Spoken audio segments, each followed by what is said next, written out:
Glória a Deus. Ontem à noite nós tivemos o privilégio de estar ali na aba Ponta Grossa.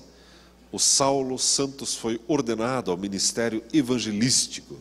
Então, não sei quantos aqui lembram do Tirso, pastor Tirso. Quem lembra do Tirso? Então, o filho do meio do Tirso foi ordenado ao ministério evangelístico. Também está de mudança, está indo para a Inglaterra e vai começar um trabalho, alguma coisa por lá, né? Então nós tivemos o privilégio de estar ali ontem, orando, participando, ungindo a vida dele. Foi um tempo bem gostoso, bem especial. Estava também o irmão Gustavo Castilho, da igreja Rei de Reis. Então tivemos ali um tempo muito, muito gostoso. Graças a Deus por isso.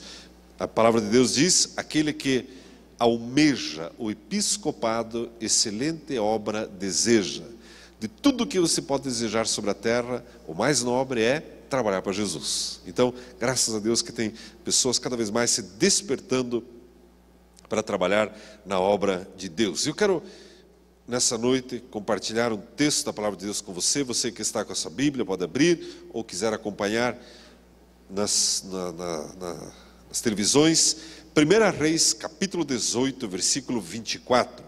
1 Reis 18, versículo 24. A palavra de Deus nos diz assim: então vocês invocarão o nome do seu Deus, e eu invocarei o nome do Senhor. O Deus que responder por meio do fogo, esse é Deus. Então todo o povo disse: o que você disse é bom. A outra versão diz: o Deus que responder por meio do fogo, esse é que é Deus. E todo o povo respondeu: é boa esta palavra. Esse é um texto que nós já mencionamos em outras ocasiões. Eu gosto desse episódio todo. Era um momento de tremenda decisão na nação de Israel. E eu quero conversar com você sobre isso nessa noite. Amados, se você lê o livro de Reis, o livro de Juízes, você percebe que o povo de Israel, que era o povo de Deus, ele oscila. Ora está em comunhão com Deus, ora está distante de Deus. Ora está bem, ora está mal.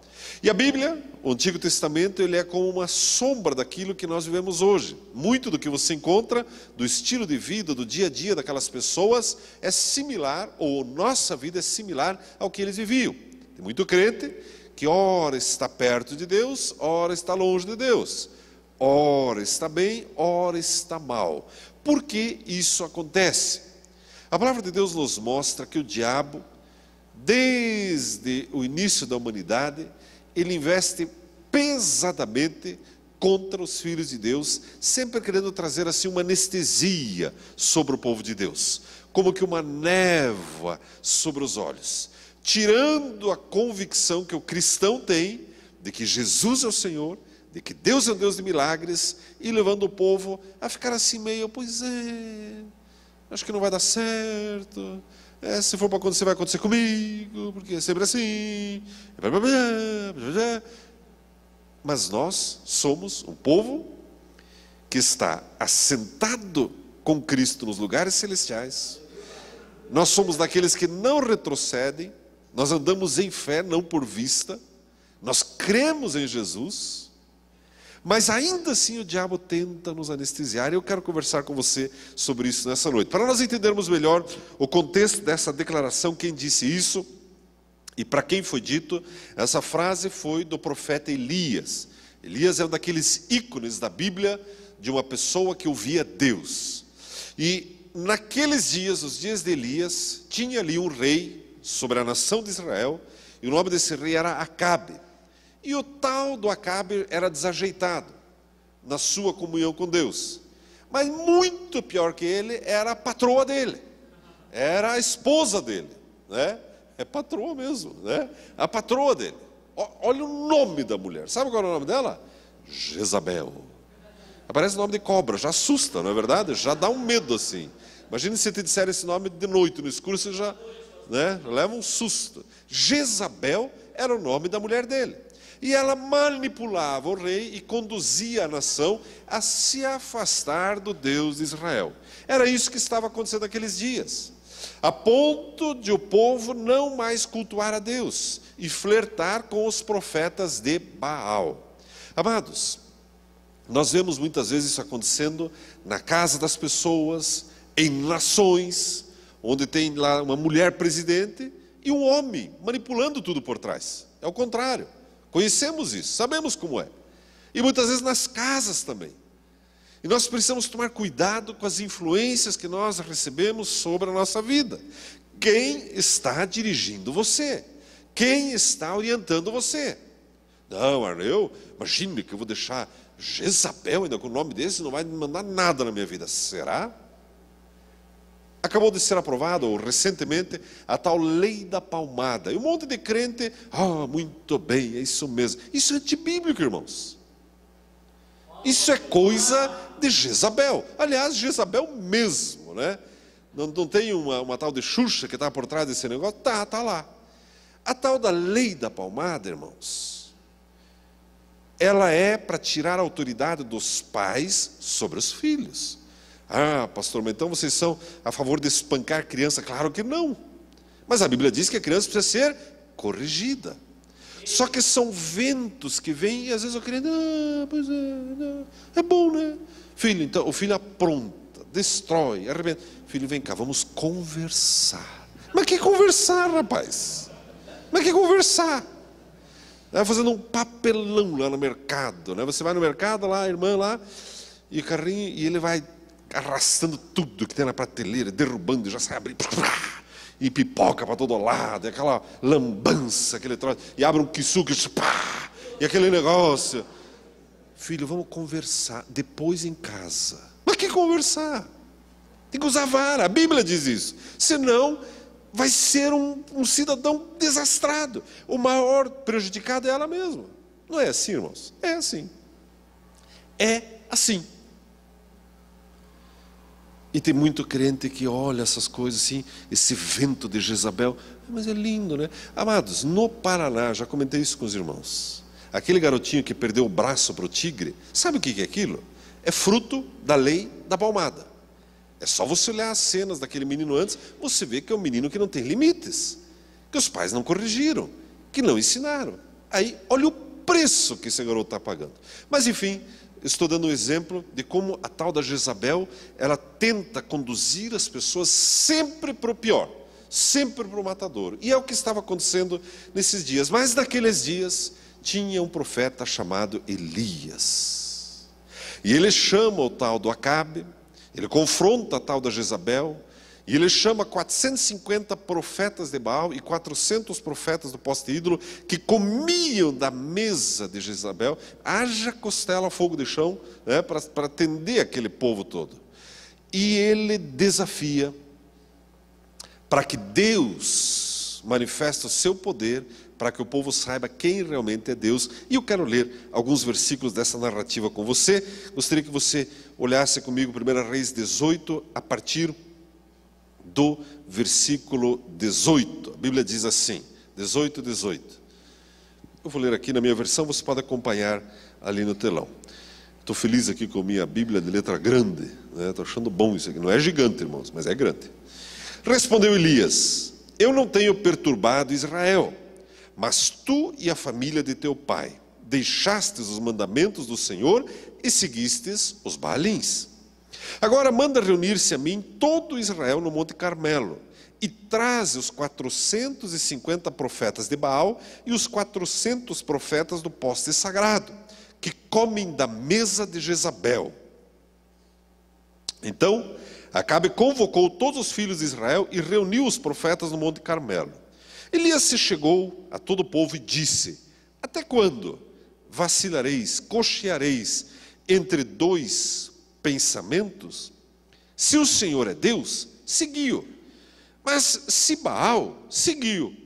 Mas o povo não lhe respondeu nada. Até aqui a nossa leitura. Amados, Elias então, ele chama Acabe para uma conversa particular. E ao final do que eu vou falar aqui, você vai estar apaixonado por Elias. Amados, nós precisamos de pastores como esse aqui, que chamam a responsabilidade para os seus ombros. Hoje pela manhã eu estava falando exatamente isso. Exija mais do teu pastor. Peça coisas mais difíceis. Não, coitadinho dele, peça mais. Pode pedir que ele aguenta. É assim, irmãos, não é? Nós precisamos de Elias, amados, que puxem a responsabilidade para os homens. Ah, pastor, mas eu tenho um pepino lá para resolver. Traga para o teu pastor. Amém, irmãos? Amém. E os demais pastores da casa, amém? Leve lá um problemão para o teu líder de grupo familiar. Amanhã tem reunião, mas aquele negócio assim, leve para ele resolver. Leva lá. Pastor, ó, se o senhor não resolver hoje, é caso de vida ou morte. Pode levar para ele que ele aguenta. Leva lá. Vamos continuar um pouco com esse assunto aqui. A Bíblia diz que Elias convocou Acabe e toda aquela tropa. Hoje de manhã nós fizemos uma conta de 20 ônibus de profeta de Baal. Imagina, era rato, serpente, morcego, escorpião, tudo saindo daquele ônibus, né? Era horoscopólogo, astrólogo, era toda essa turma lá naquele ônibus. Pense, né? Aquelas trevas chegando, aquele bando de gente endemoniada, e aqui estava o povo, aqui está o rei, aqui está Elias. Por que Elias fez isso? Para abençoar o povo. Por que você deve desafiar, ou melhor, trazer questões difíceis para o seu pastor? Para abençoar pessoas. Para abençoar pessoas. A Bíblia diz que Elias os confrontou para que eles viessem até lá. É interessante, amados, que Acabe topou a briga. Sabe por que Acabe topou? Porque ele tinha certeza que Elias ia ser envergonhado e ia morrer ali na frente dele. Imagine, 850 contra 1. Imagine, 850 contra 1. Quem disse que a maioria tem razão? Quem disse que a maioria tem razão? E Acabe trouxe. E o mais grave que aconteceu nesse texto é que quando Elias fala para o povo: quem é Deus para você? Baal ou Deus criador dos céus e da terra? A Bíblia diz, nós acabamos de ler, que o povo não respondeu nada. Ficaram em silêncio. Olha o estado que estava esse povo. Amados, nós temos conversado várias vezes sobre isso. O cristão vive da fé. A Bíblia diz isso. E por toda a nossa vida nós vamos ter a oportunidade de exercer fé. Ah, mas não tem assim uma semaninha de folga, né? Esta semana, férias de fé. Eu não aguento mais exercer fé. Eu queria assim, já viu a frase? Eu quero a minha independência financeira. Já viu isso ou não? As crianças têm 10 anos, o que você quer quando você crescer? Não sei, mas eu quero ter minha independência financeira. Isso não existe, irmãos. Nós fomos criados para depender do nosso Deus. Sabia disso, irmãos? Ah, mas então não é para trabalhar? Claro, eu trabalho muito mais. Mas por que então? Para abençoar as pessoas. Mas é interessante, o povo estava ali anestesiado. Não sabia quem era Deus. Você sabia que nós corremos esse risco também? Vê uma luta na saúde, em casa, ou desemprego, isso, aquilo, e você começa ali a afundar. Clame a Deus, chame o Elias, que está sobre a tua vida. Vamos orar. Hoje pela manhã eu vi um testemunho, mas assim, de arrepiar. Eu falei, você devia ter pregado. O casalzinho no final aqui chegaram, mas me contaram uma lista de testemunhos. Dentre eles, vou antecipar um pouco para você. Ela diz, olha, concluí meu segundo mestrado, falou a mulher, consegui defender a minha tese, foi um sucesso na área de educação. Feliz da vida, a jovem, a irmã. Aí o marido falou, olha, e outra bênção que aconteceu, acabamos de comprar um apartamento aqui a uma quadra da igreja. Uma quadra da igreja, um apartamento bonito aqui e tal. E ele falou assim, fomos lá comprar, falamos com o empreendedor, e ele falou, o preço é tal. Ele falou, tá bom, mas nós não temos dinheiro para comprar isso agora, nós temos que vender a nossa casa primeiro. Aí ele já, não, tá bom, vender casa hoje em dia, né? Ele falou, não, o senhor reserve para nós por um mês. Em 15 dias ele chegou lá, puseram a casa à venda, vou até falar o preço, 210 mil. Chegou um sujeito lá, ele falou, para mim agora de manhã, pastor, o sujeito chegou com 200 à vista. Eu falei, aí você vendeu? A mulher falou, não, eu pedi 210. Eu falei, irmã, 210. Afinal de contas, tinha minha cozinha, tinha o alarme, tinha as cortinas, tinha... E daí? Daí que ele pagou. Você acredita? Crente é abusado na fé, não é verdade?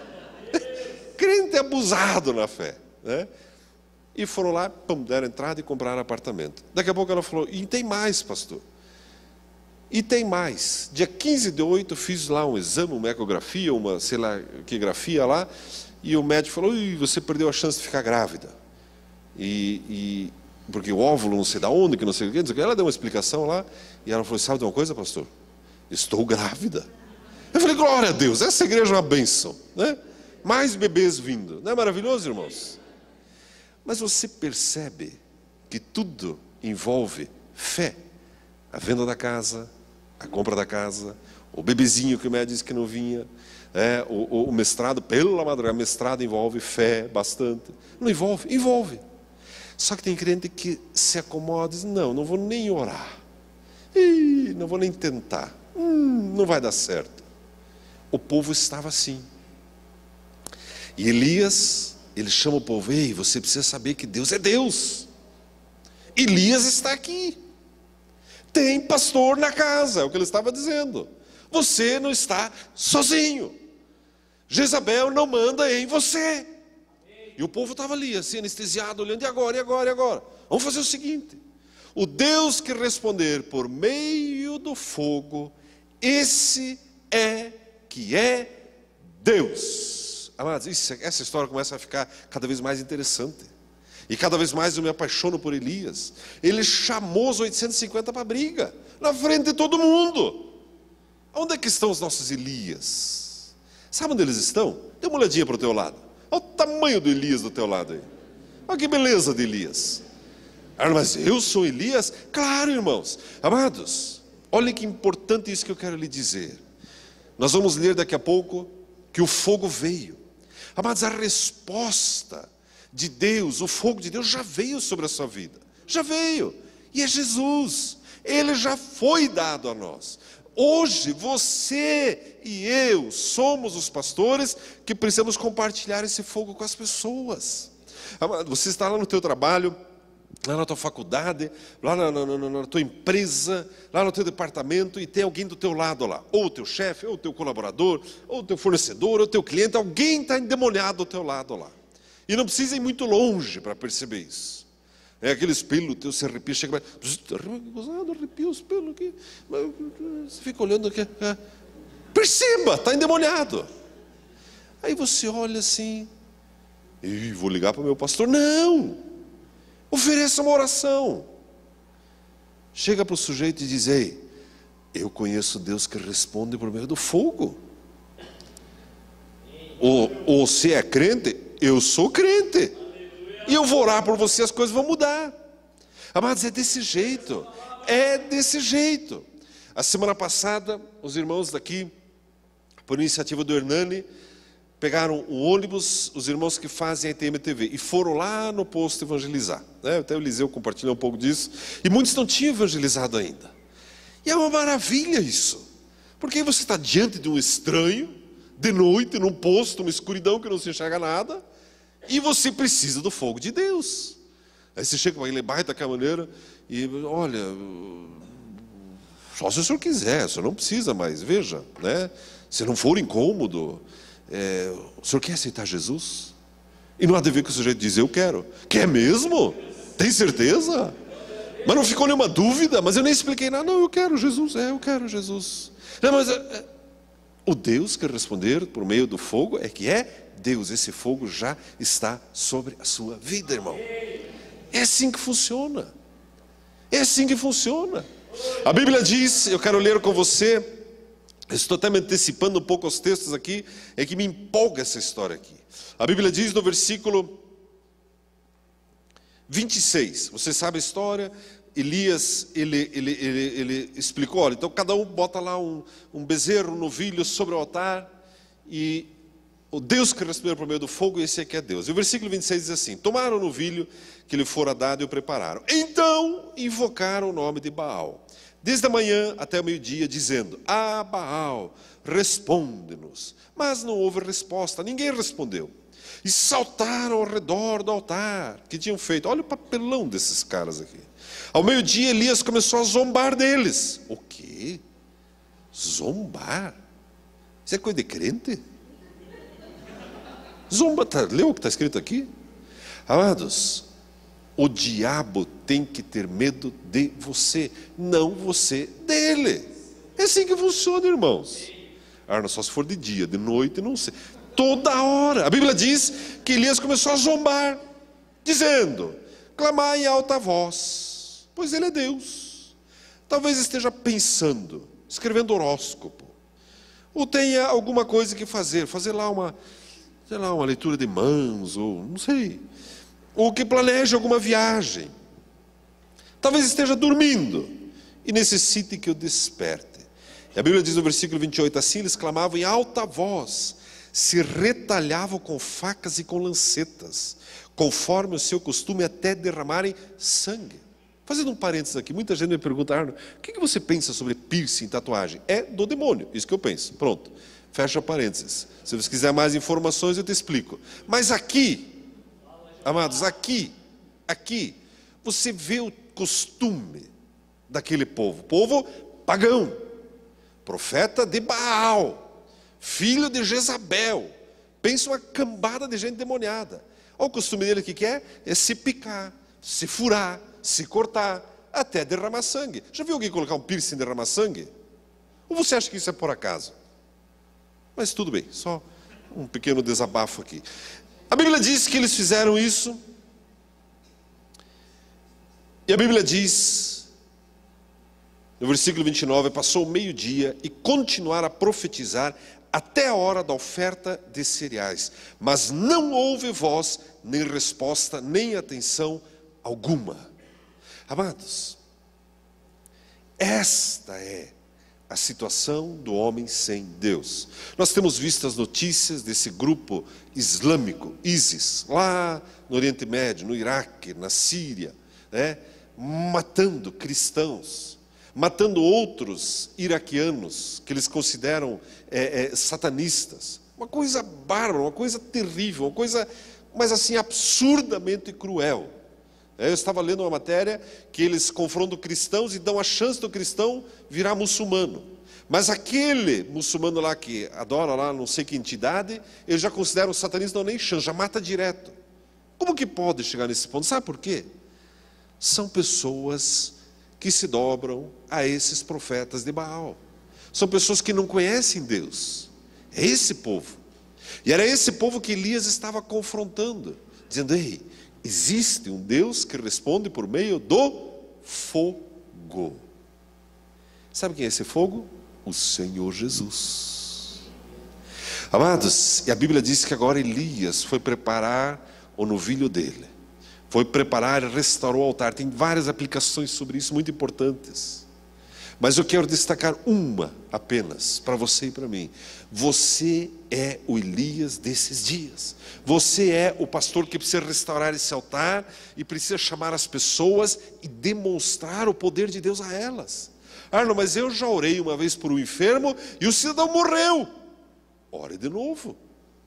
Arno, eu fui orar por um doente e eu voltei doente também. Peguei a tal da gripe que o sujeito tinha. Ore de novo.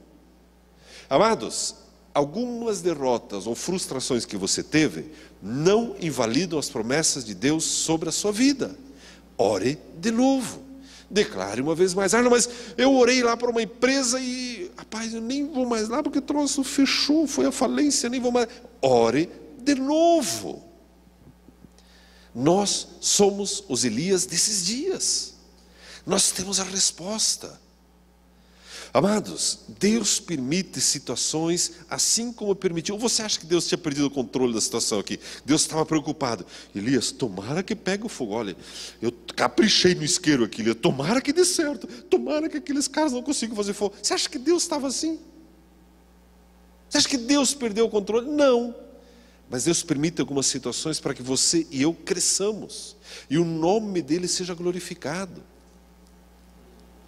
Amados, esses profetas de Baal que estavam ali dançando, pulando, se retalhando, derramando sangue, berrando, fazendo o maior papelão ali.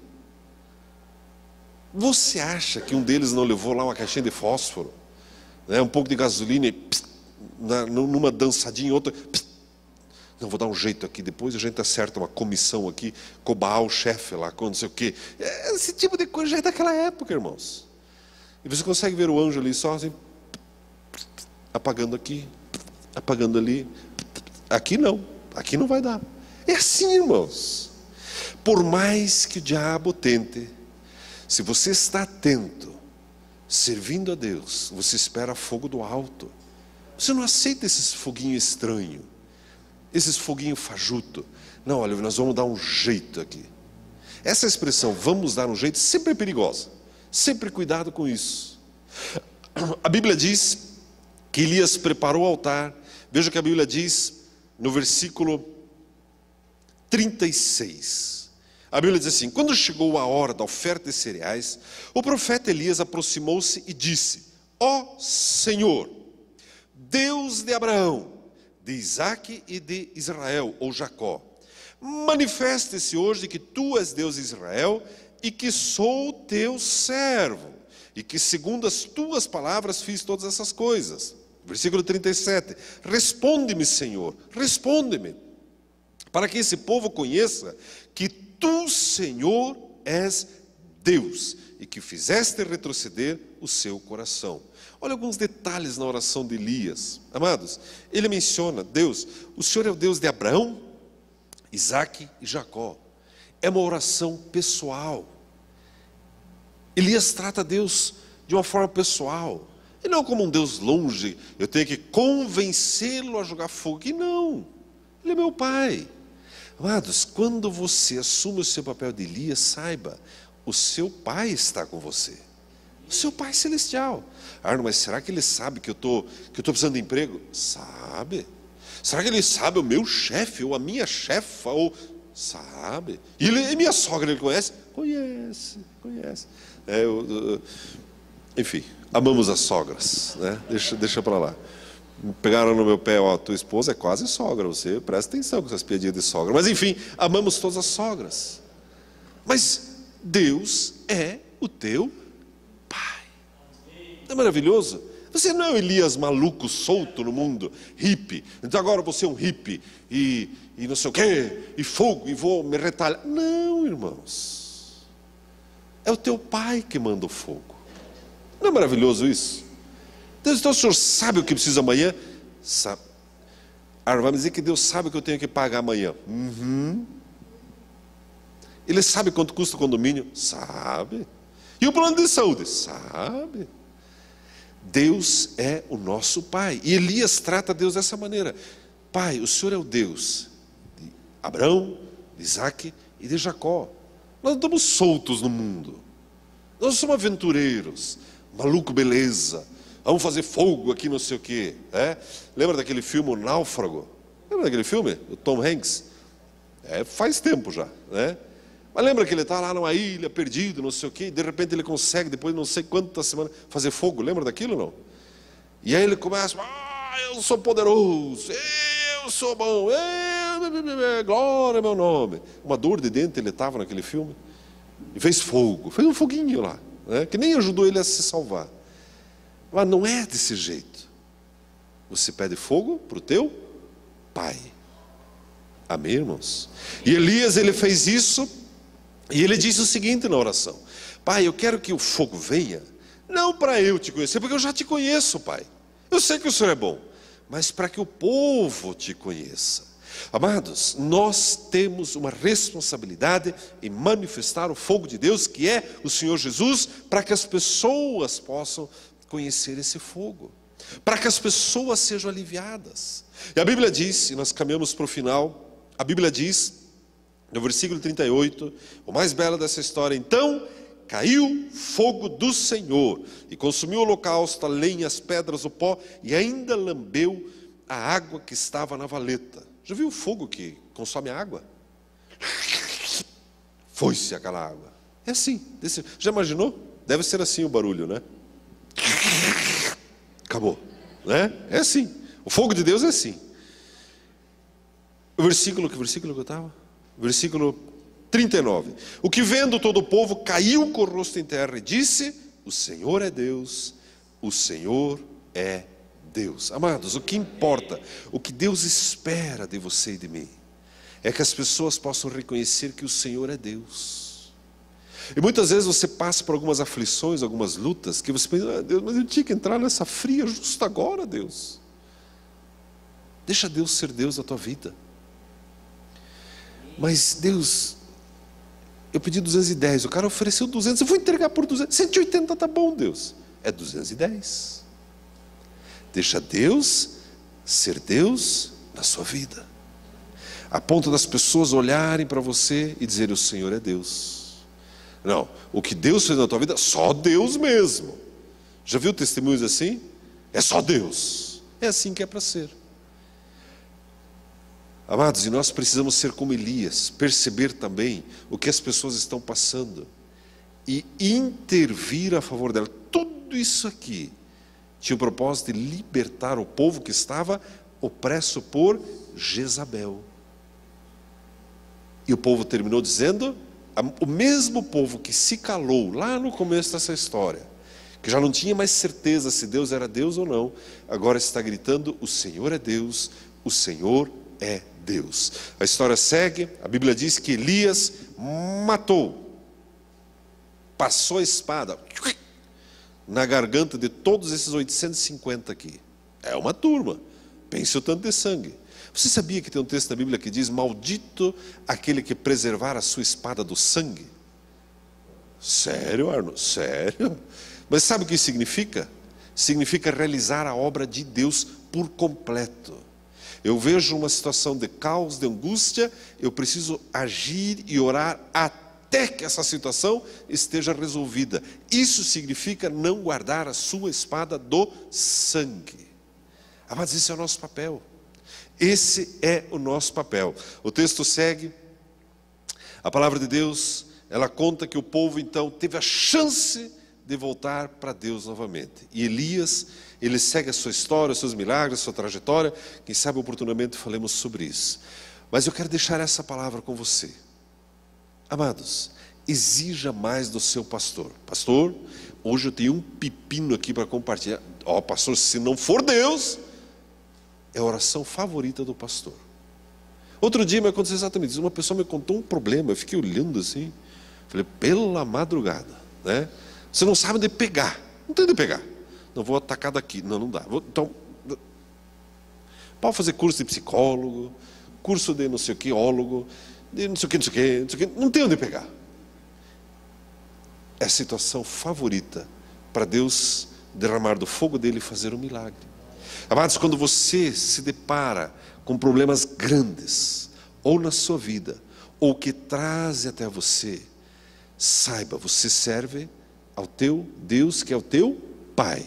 E Ele responde por meio do fogo. Esse fogo é o próprio Senhor Jesus. E toda essa situação de caos, ela vai se transformar em uma situação de bênção, que visa glorificar a Deus novamente. Amém, amados? Você recebe essa palavra? Antes de você levantar, diga comigo assim: eu sou o Elias de Jesus desses dias. Amém, glória a Deus.